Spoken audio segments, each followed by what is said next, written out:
hell? Where's my mouse?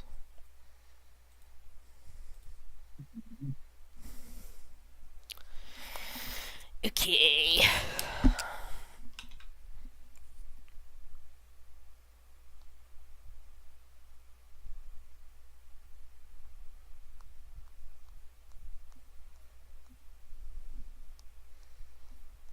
Where are we?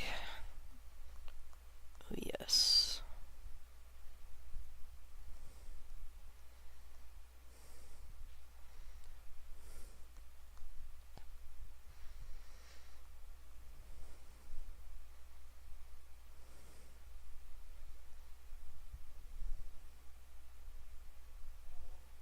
Alright, we just got to Pei's backstory, Right. and he was like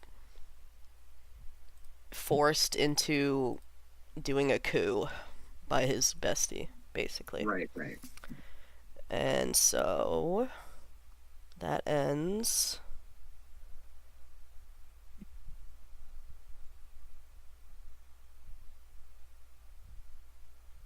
They were using Pei Ming's name to put him on the throne, and with that banner raised, the man himself couldn't pretend not to know what was going on.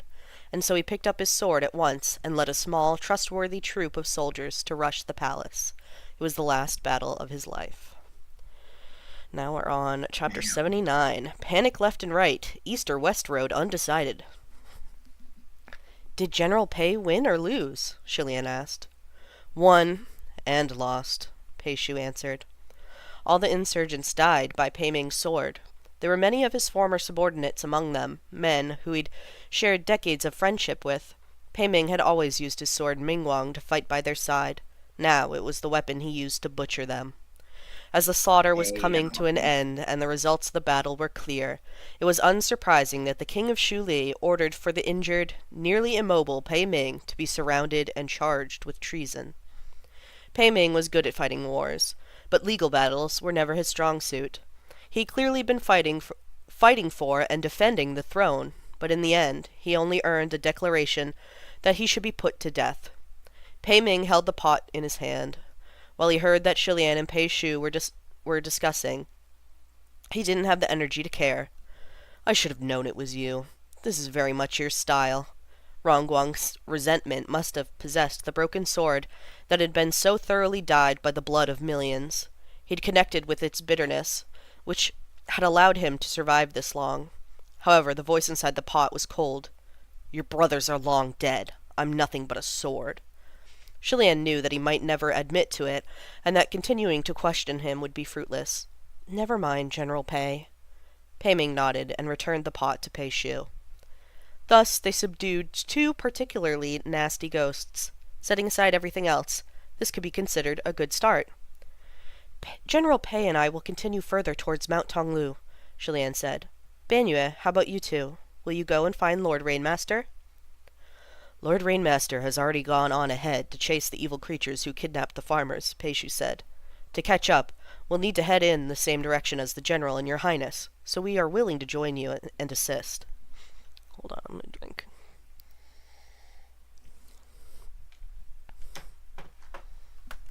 My water.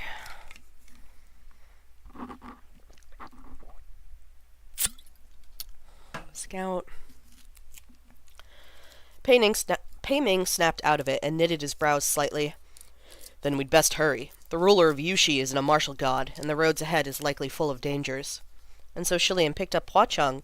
Banyue tucked the two pots away, and the party hastily made their way deeper into the dense woods. Since they were still situated on the outer edges of Mount Tonglu territory, they didn't run into any impressive characters. Most were nothing but weeds. They weren't interested in picking pointless fights, so they ignored the rabble.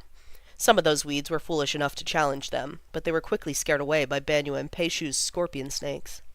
After a day of journeying, they finally emerged from the forest and reached the second layer of Mount Tonglu.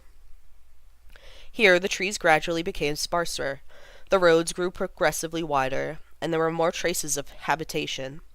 Shilian even saw a broken-down, blackened little house on the side of the road, an exceedingly bizarre sight in this isolated land. How are there houses here? He couldn't help but wonder. Banyue and Pei Shu both shook their heads to indicate they also didn't know. I'm afraid that's something you'll have to ask the Lord Ghost King in your arms, Pei Ming replied. The same thought crossed Shilian's mind as soon as he asked the question. Had Hua Cheng been awake, then he'd surely have an answer. He glanced down. Hua Cheng's unusually hot body temperature was gradually cooling, but his eyes were still tightly shut. Shilian couldn't help but worry. Your Highness, we're about to enter the next layer, Pei Ming reminded him. The things we'll run into further ahead will be even more powerful.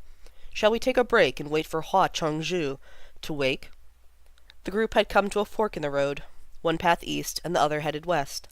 Shilian contemplated, then stated his decision aloud. The night has deepened. Let's camp here for now. After traveling for a day, it was high time to rest, to focus on protecting Hua Cheng and helping him recover. That's good, Banyue spoke up. Pei Shu Gaga also needs rest. Only then did the group remember that Pei Shu was mortal at the moment and required both rest and sustenance. He had been silent about his discomfort through the whole trip. The cursed shackles on Shilian's body meant he had similar needs, but his worry for Hua Cheng had pushed away any other thoughts from his mind. The group stopped at the fork in the road and set up camp. Banyue started a fire and Pei Shu went hunting. Seeing that everyone was busy with their own matters, Shilian stared at Hua Cheng's face again.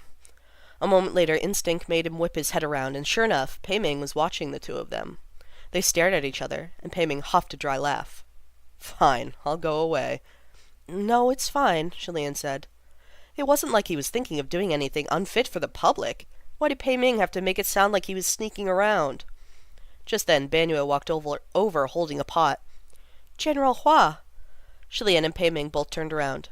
What is it? Banyue showed them a terrified wild chicken that was tied up and stuffed inside the pot. Pei Shu Gaga caught this for me to cook, but I don't know how. After Pei Shu had finished hunting, he left to scout the area. Pei Ming seemed dissatisfied with Banyue no matter how he looked at her. Aren't you a girl? He berated presumptuously. Fighting and killing things all day. Never mind not bothering to paint your face. How come you don't even know how to cook? Whoa. He's so... Buddy, you were just in the, okay, what happened? What happened, bud? Shilian and Banyue were both speechless. Banyue wasn't a delicate girl raised in a normal household, and she hadn't a clue of how Pei Ming judged beauty. She couldn't understand his comments and was left quite puzzled. As for Shilian, he had pretty much figured Pei Ming out by now. He was simply impossible when it came to women. Put it down, Banyue. I'll teach you, Shilian said. Banyue already had great faith in him, so she happily followed his instructions. No! An incensed time later, Shilian was plucking the colorful feathers from the wild chicken, and Pei Ming was staring at his own blood-smeared hands. There could be some new famous tales now. The chicken-killing general and the feather-plucking crown prince, he lamented. Shilian had watched him kill the chicken with his bare hands. It had been a bloody and grimy sight. General Pei, couldn't you have used a knife or something? It would have been cleaner. Is there one lying around? Pei Ming retorted. As soon as he spoke, they both glanced at the two pots sitting on the ground. Rongguang seemed to have noticed the two peculiar looks even from inside his prison, and the pot shuddered violently. Get out of here! Scram! Far away! Careful! I might just smear venom on my blade and poison you all! They hurried away. Once they were sure the pot couldn't hear them, Pei Ming shook his head and said to Shilian, And he keeps denying it. He's always had that temper. It's him for sure. Shilian heard Rongguang cussing ceaselessly at Pei Ming, and he had long since developed an odd sense of sympathy. I understand completely. I have a little cousin who's somewhat like General Rong.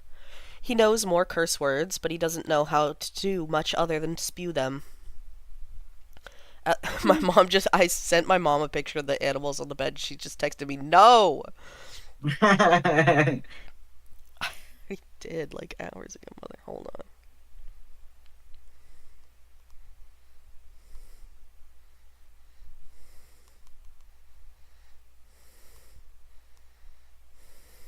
So funny.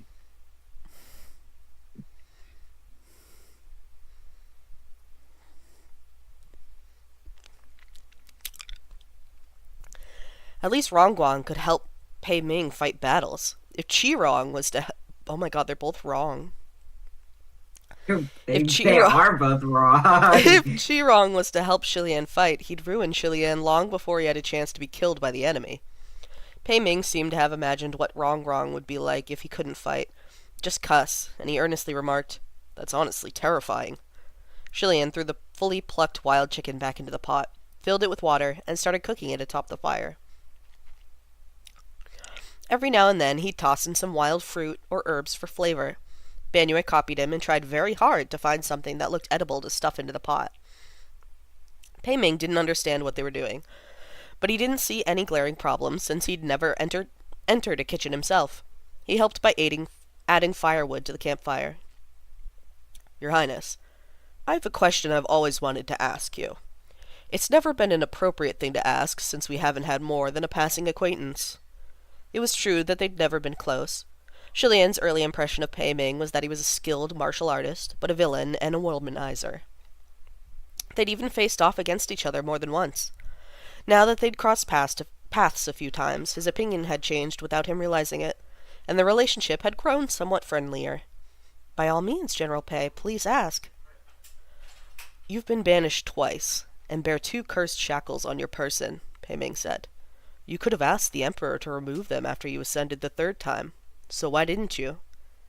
Shilian watched as Banyue scrunched up her face in deep thought. She then brightened up and cheerfully pulled out a few long, red wine scorpion snakes to put into the bubbling pot.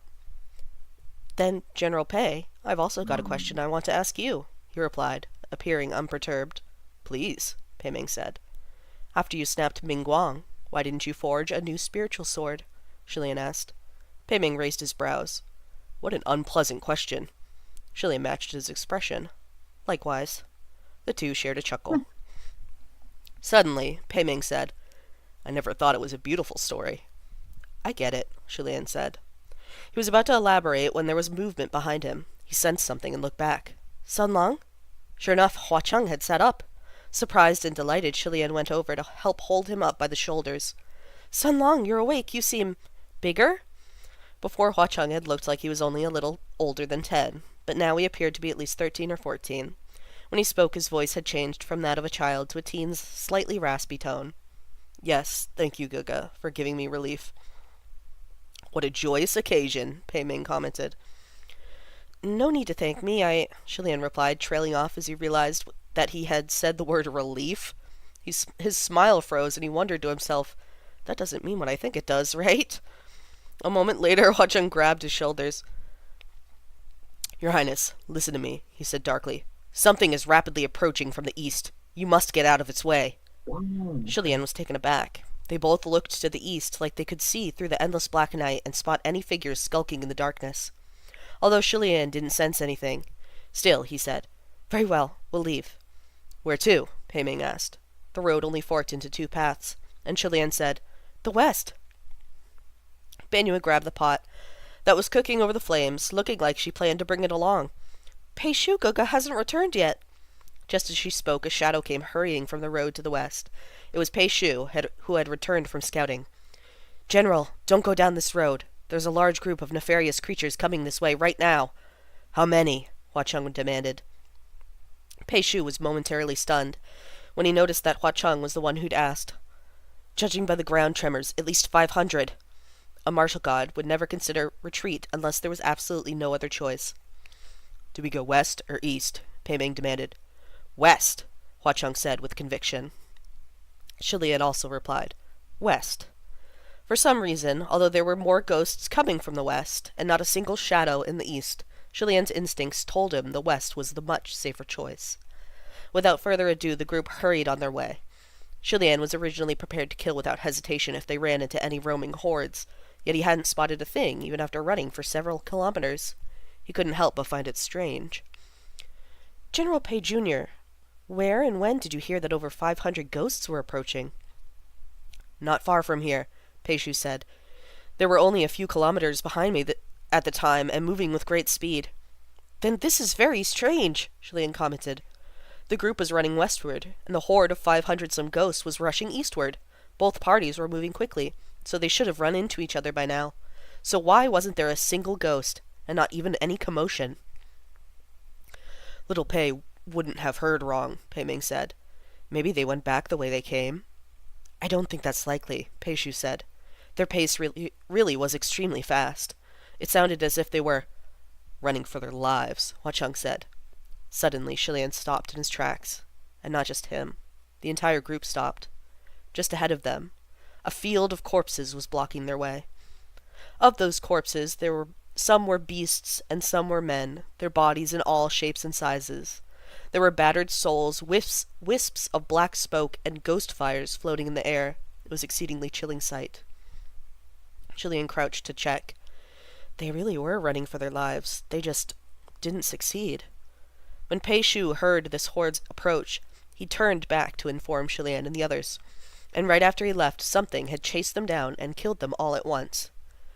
This is the work of one person, Hua Cheng said. Shilian nodded in agreement. If the clashing parties were both great in number, the kill wouldn't have been this clean, and the battle wouldn't have ended so straightforwardly. Killing over 500 nefarious creatures in such a short period of time, the perpetrator of this massacre was doubtlessly stronger than the demon of swift life-extinguishing blade. It seemed this was another one they should keep an eye on. I hope Lord Rainmaster didn't choose this path, Banua said, holding her soup pot. No need to worry. My lord has the guardian steed, Pei Shu said. Just then Shilian heard a strange clacking noise from not far away. When he went over to look, he found a skull whose jaws were chattering. The noise was coming from it. When it realized that it had been discovered, it cried out in terror, Mercy! I'll never come again! I want to go back! I want to go home! Shilian cupped it in both hands and spoke to it gently. Don't be scared. We're only passers-by. Can you tell us exactly what happened here? The skull's jaws continued to chatter as it bit out a reply. You're passers-by? Don't go any further onward. There's someone really scary ahead, counting us. He's already killed over 1,000 ghosts, and he's still dissatisfied. He's still... Over 1,000. That was far more than they'd imagined. Who is it that you speak of? Shilian asked. Do you know his name or his moniker? Or what he looks like? No, the skull said. I didn't get a clear look. It didn't take long for him to kill us. I only faintly saw that he was a man clad in black, very young, his face very pale. Sounds a bit troublesome, Pei Ming said. Your Highness, Hua Chengzi. Are you sure we should be heading westward right now, and not east? The skull heard that and shrieked. The east won't do either! Not the east! What's wrong with the east? Shilian asked. We didn't dare go east, which was why we chose the west, the skull said. On the road to the east there's a young man dressed in white, who killed over 2,000 ghosts in a single day. He's far more terrifying than the one in the west. Over 2,000. Everyone's expression stiffened. Shilian glanced at Hua Cheng. It seems the west road was the right choice. The skull sighed through its chattering teeth. Either road is a mistake. There is no path to take. Indeed, for normal little minions, either direction was oblivion. East or west, they would be crushed easily. No matter which road they chose, in the end, they would be blown to smoke and become someone's fertilizer. After howling a few more dry wails, the ghost fires in the skull's empty sockets gradually went out. Shilian gently placed it down on the side of the road. Sanlang, do you know what the creature in the east is? Can't be sure right now, Hua Cheng replied, but it's coming this way. Under the current circumstances, I don't recommend we face it head-on. This one to the west is a little easier to deal with. Shilian nodded. Very well, then we'll continue westward. The group crossed through the field of corpses and hurried on their way. They traveled all night, but never encountered the black-clad man the skull spoke of, nor did they see any trace of the Rainmaster. Shilian couldn't help but start to worry. As they journeyed on, the houses and buildings alongside the road increased in number. Soon they could even recognize general locations. These were the city's impoverished slums. This was the theater house. This was a general store. This was the courtyard of a wealthy household. The road beneath their feet had been paved by human hands, and the patterns of the bricks could still be faintly seen. This had once been a prosperous little town, but it was now empty of the living, strangely desolate, and deafeningly quiet. There was an old well by the roadside, and when they pulled up water, it was relatively clean, so the group decided to rest there for a while. Shilian and Pei Shu both drank some water and took the chance to wash their faces. When they looked up, they were greeted by the sight of Banyue coming their way. Banyue had held on to the black clay pot the entire time, and had been waiting for them to finish. General Hua, Pei Shu Guga, eat something. All right, thank you for the trouble, Pei Shu said. Everyone's worked hard traveling today. Let's all give this a try, Shilian said. The group gathered around, but their faces froze the moment Banyue opened the pot. Although smell was something colorless and formless, it was as if some mysterious, tangible force had twisted the air around the mouth of the pot the moment Banyue removed its cover. The group stared into the pot for a long time. Their eyes reflected an endless, bottomless darkness. It was as if they were about to be pulled into the abyss. No words could describe the sentiment expressed on their faces. A moment later, Shilian patted Banyue's shoulder and gave a thumbs up. Not bad. It's good for a first attempt. Pei Ming looked at them in disbelief. It's her first time? But is it your highness's first time too? If I recall correctly, you made her follow your every step, and you did more than her. I knew something didn't seem right with what you two were doing, so it wasn't just my imagination. Hua Cheng spoke up. Is that right? Well, since Guga made this, I gotta try it. Pei Ming and Pei Shu's heads both jerked to look at him. Their eyes were full of awe, terror, respect, and other such emotions. Guga, what's this dish called? Hua Cheng asked. Shilian slightly cleared his throat. Toppled phoenixes. And there's a note. Toppled phoenixes, an idiom that means the world is ever-changing, or to mess around sexually. What? Why does he do that? Why is he like that? Good name, Hua Cheng earnestly complimented, then reached into the infinitely dark pot. The way Pei Ming and Pei Shu watched him, it was like they were anxious he was going to be swallowed whole by the pot. However, Hua Cheng calmly and easily took out a small, burnt piece of something that resembled a broken corpse, and serenely placed it in his mouth. How is it? Pei Ming asked. Tastes like its name, Hua Cheng said. Pei Ming turned to Pei Shu, whose expression was unreadably complicated. It was made for you. Enjoy. Pei Shu. And then it says ... Pei Shu commented stoically. His face expressionless. He took the pot from Banyue's hands and reached inside.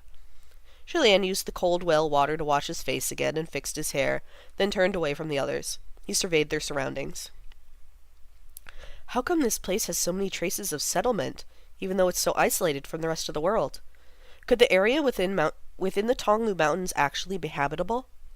He had already asked this question the day before, but there was no one who could answer him at the time. Now there was. It was habitable, but that was a long time ago, Hua Cheng replied. Mount Tonglu's territory is the size of 7 cities, spread out far and wide.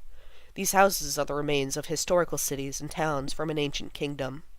As we get closer to the kiln, you'll see more relics and more prosperous sites. Shilian believed him without a doubt. I see. Just then, Pei Ming's voice came up from behind them. Little Pei, what are you doing? Men don't kneel so easily. Get up! Shilian didn't turn around. What's the name of this ancient kingdom? Sunlang, do you know? Hua Cheng didn't turn around either. His hands were clasped behind him. The kingdom of Wu Yang. Your Highness? Your Highness! Do you have an antidote or something? You can't just kill someone and not bury the body. And you, Pei Ming admonished Banyue. Is this how you cooked for him? What's with this snake? It's still moving after it cooked for so long. Is it a spirit now? Banyue seemed to be ceaselessly kowtowing an apology. I'm sorry. It's indeed turned into a spirit. I didn't know how long a spirit would need to be cooked for. I'm sorry. Shilian propped his cheek with one hand and thought, I'm ignorant and ill-informed. I don't recall ever hearing this particular kingdom's name. How ancient is it? However, as soon as the words left his lips, he wasn't so sure anymore. Wu Yang. It did sound foreign without context. But when he thought deeply, he felt like he had heard someone utter that name a long, long time ago. The details aren't clear, Hua Cheng said, but it must predate the kingdom of Shenle. It's likely at least 2,000 years old. Shilian scanned their surroundings. These buildings don't look like they're millennia old. Naturally, Hua Cheng replied. Mount Tonglu's perimeter isn't open most of the time, so it's like they're sealed in a massive mausoleum. Since they're isolated from the outside world, They of course remain in a pristine state. Shi Lian bowed his head and grew pensive. Pei Ming finally left Pei Shu to his own devices and came over. Lord Ghost King sure knows everything. But isn't this information a little too wild to believe? Might I ask what your source is? I've never heard a single word about this on the outside. Hua Cheng didn't look at him. And might I ask General Pei something? What kind of person would enter Mount Tonglu to gather this sort of information? Logically, a ghost could, Pei Ming said. But if they wish to obtain a wealth of valuable information, they would have to gather it over a considerable amount of time. And taking Mount Tonglu's rules about the slaughter into consideration, your source would have to be a powerful individual. And after gathering that information, what kind of individual could emerge from Mount Tonglu? Hua Cheng said. They would have to be a supreme ghost king, like my lord, Pei Ming said. So I gathered the information myself, and there won't be any words spread for you to hear if I am not the one saying them. Hua Cheng finally turned his head to look at him. His tone turned slightly mocking. Perhaps for a heavenly court official of the upper court, keeping a secret is more difficult than passing a heavenly tribulation, but that is not the case for me. He wasn't wrong. If a heavenly official in the upper court had stumbled upon knowledge of such importance, not even 2 hours later it would have spread to excited and open discussion in every spiritual communication array. Yet Hua Cheng had kept this under wraps for centuries, never selling it to anyone or boasting about it. It showed the magnitude of his ability to play things close to his chest. I get it, Pei Ming said. It appears that when it comes to His Highness, Hua Chengzi is all-knowing and will tell him all that he wishes to learn. That's not right, Shi Lian suddenly said. Everyone turned to look. What isn't? Shi Lian had been thinking hard for a while, and now his right hand folded into a fist and lightly tapped his left palm. I said that I hadn't heard the name Wu Yang before, but I was wrong. I have heard that name. Hua Cheng became a little serious. Gaga, where did you hear of it? Shi Lian turned to address him. When I trained at the Royal Holy Temple of Shenle in my youth, my master was the state preceptor. When he first took me as a disciple, he told me a story. It wasn't actually a proper story. It was more like he was trying to instill some grand, glorious, legendary imagery in Shi Lian's young mind. Once upon a time, there was an ancient kingdom. In that kingdom, there was a crown prince who was ingeniously talented, intelligent, and clever. He was skilled in both martial and literary arts. He was a scintillating character, the kind that would only appear once in history. He loved his people, and his people loved him. Even long after he died, his people never forgot him. My child, I hope you will become a person like him, the state preceptor said, solemn and tender. Young Shi Lian sat there poised and proper, and he said without thinking, I don't want to become a person like him. I want to become a god. If that crown prince was really as amazing as you say, how come he didn't become a god? Young Shi Lian went on. If the people really never forgot him, then how come I've never heard anyone speak of this crown prince before? Young Shi Lian continued. Shi Lian still swore that he never intended to be provocative or rebellious when he raised those questions. He was genuinely curious and looking for answers to his queries. However, when the state preceptor heard him, his face turned quite the shade.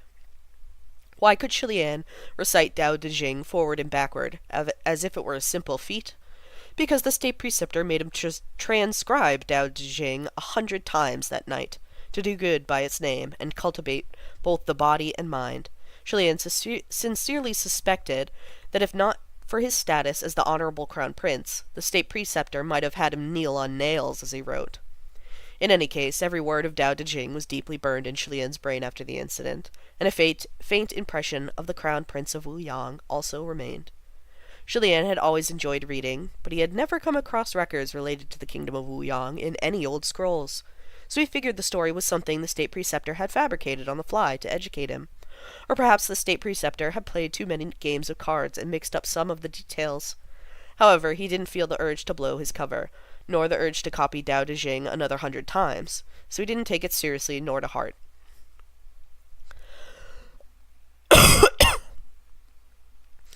Your Highness, it sounds like the state preceptor of your Shenle had quite the background, and was very knowledgeable, Pei Ming said. Might I ask what happened to him? After some hesitation, Shi Lian replied, I don't know. After Shenle fell, there were many people who I never saw again.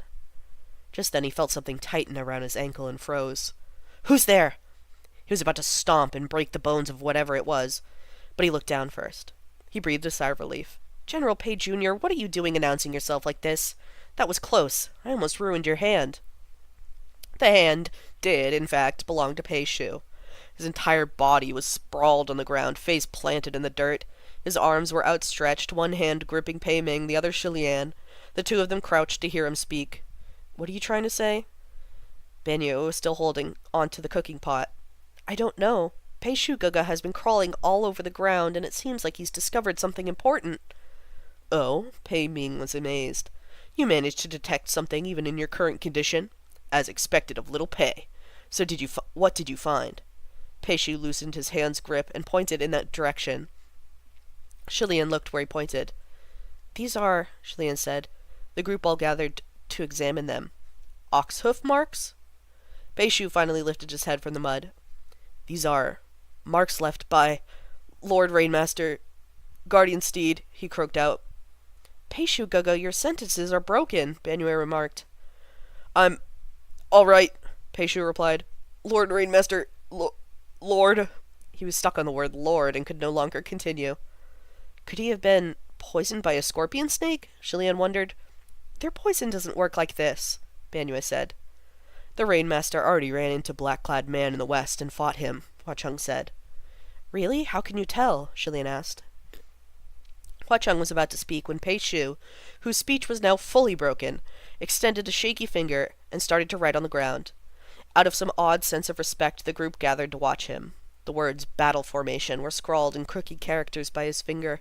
Once he was done writing, it was like he had exhausted the last bit of his energy.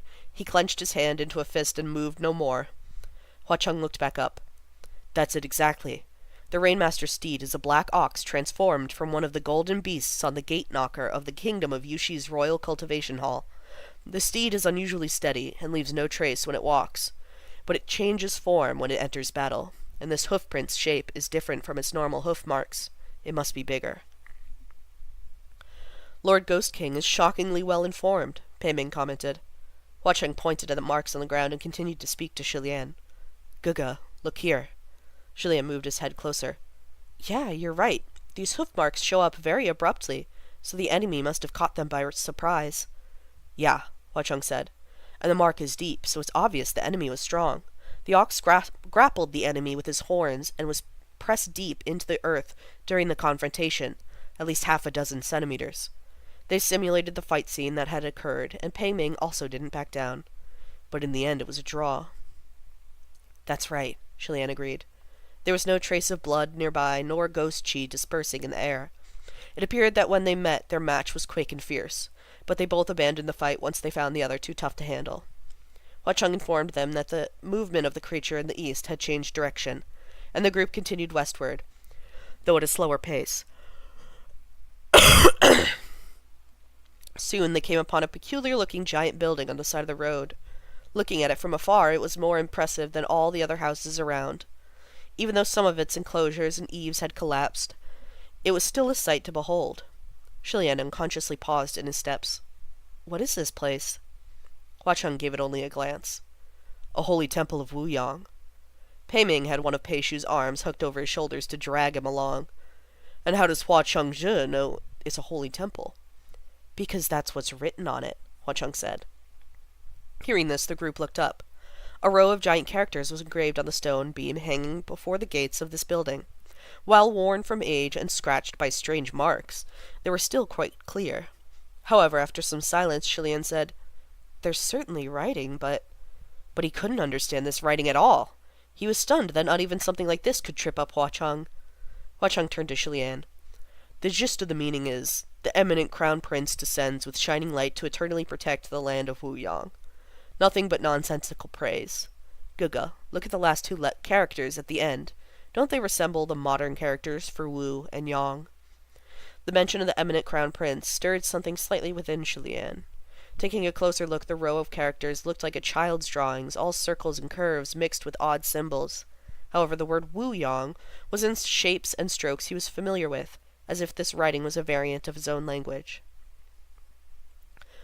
Hua Chengzhe can actually read and interpret the lost writings of an ancient kingdom. I am truly in awe, Pei Ming said. Hua Cheng cocked an eyebrow and gave a fake smile. I stayed in Mount Tonglu for 10 years. Much can be done in a month. If I can't even interpret a few words after 10 years, then what am I doing on this earth? Am I right? Not even the top 10 civil gods in the upper court would dare proclaim such things, so as a martial god, what could Pei Ming do?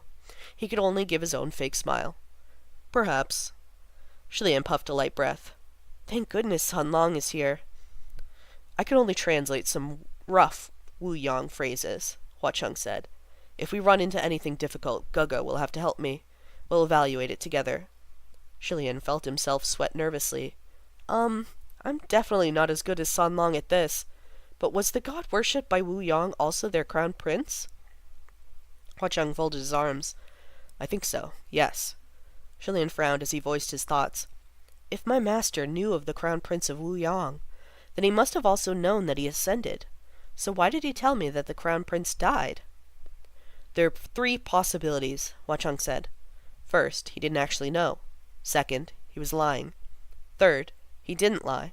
The crown prince of Wu Yang really did die, but it wasn't a typical death. If the emperor were here, perhaps we could ask him if he knew of this kingdom, or of such a person, Pei Ming said. Unlikely, Hua Cheng replied. The kingdom of Wu Yang disappeared over 2,000 years ago. Jun Wu is a youngster in comparison. They're of completely different generations. Jun Wu ascended around 1,500 years ago. He was a famed general of a warring era who later proclaimed himself king. After ruling for some time, successfully became an immortal. As the top martial god, who had ruled for over 1,000 years, his background was completely out in the open. As for the generations Hua Cheng spoke of, he was referring to the dynasties of the heavens. Let me drink. Jun Wu backstory.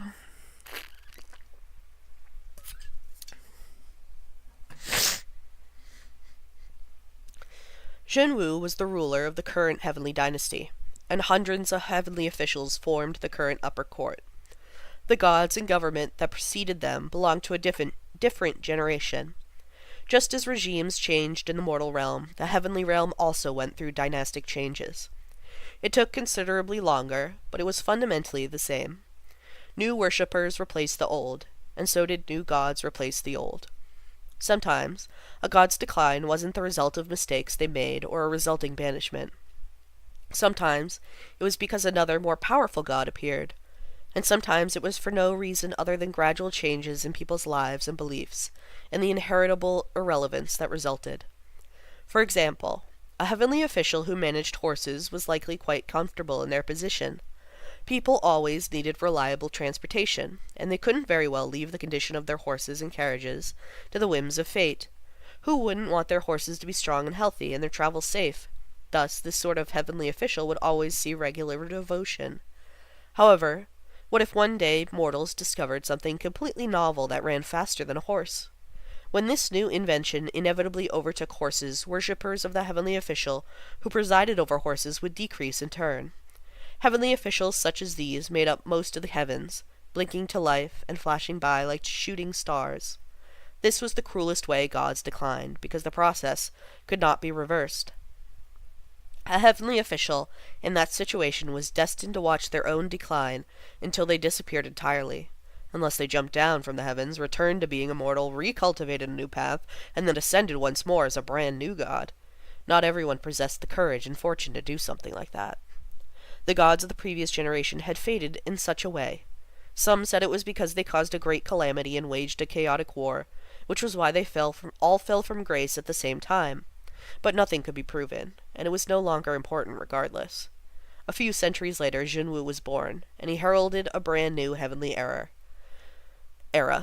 An endless number of heavenly officials rose after his arrival, filling in the gaps for the worshippers.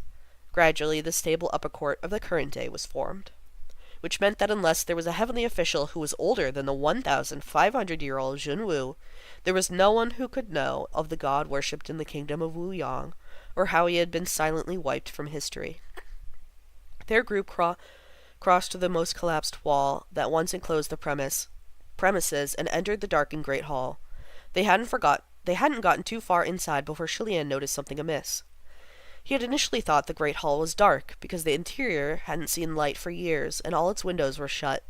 But the more he looked around, the more he found their surroundings peculiar. He walked to the wall and lightly brushed his fingers over it. When he brought them to his eyes to look, he blurted, "This is black," Hua Cheng said. It wasn't that the light was dim. It was that the walls of this immense holy hall were completely black. "Based on what I've seen, almost all the holy temples of Mount Tonglu were like this," Hua Cheng said. It was a chilling sight. Why would the walls of a holy temple be painted a hellish black? The color alone would make one anxious. How could anyone worship the divine with a sincere heart when surrounded by it on all sides? "All of them are like this?" Pei Ming wondered. "Rotted away from neglect, perhaps?" "The houses we passed by earlier weren't black," Shilian said. "Logically, those houses are the same age." As he spoke, he continued to feel lightly around and explore the walls of the holy temple. Not only were the walls horrifyingly black, they were also rugged in texture, covered in terrifying scars like a woman's ruined face. They were also extremely solid. Something clicked in Shilian's mind. This holy temple was burnt by fire. "How can you tell?" Pei Ming asked. Shilian turned around. The walls would have originally been covered in murals. They would have been done with a very special type of paint in a very heavy layer. After fire burned them, they would turn black, and parts would melt and change shape. They would feel rugged and hard like this after cooling and solidifying again. "Your Highness certainly knows a lot. I might as well be in awe of you, too," Pei Ming said. Shilian rubbed his forehead and lightly cleared his throat. "This isn't anything to be impressed by.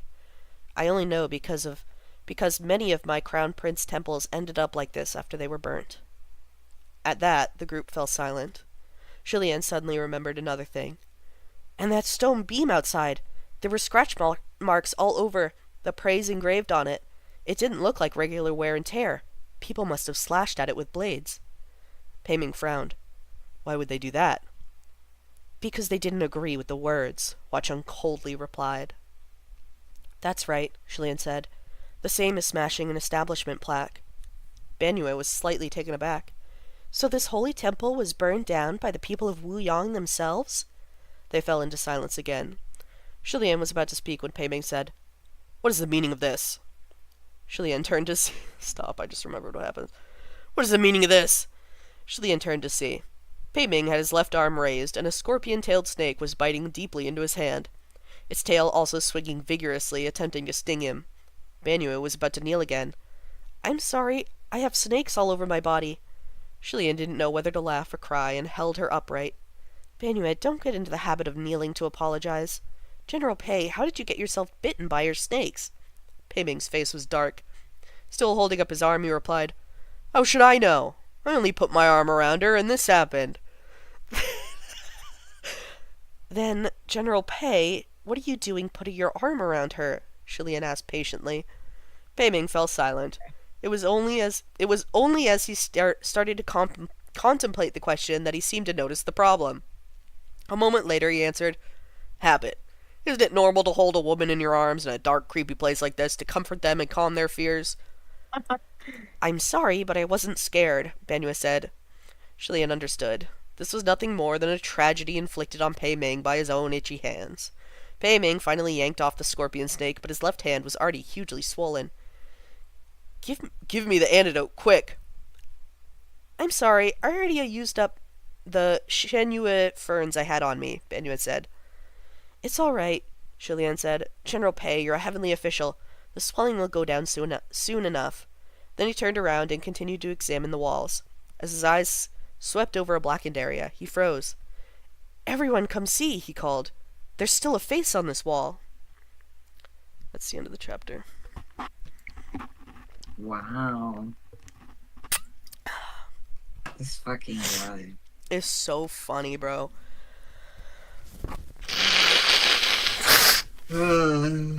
Chilly.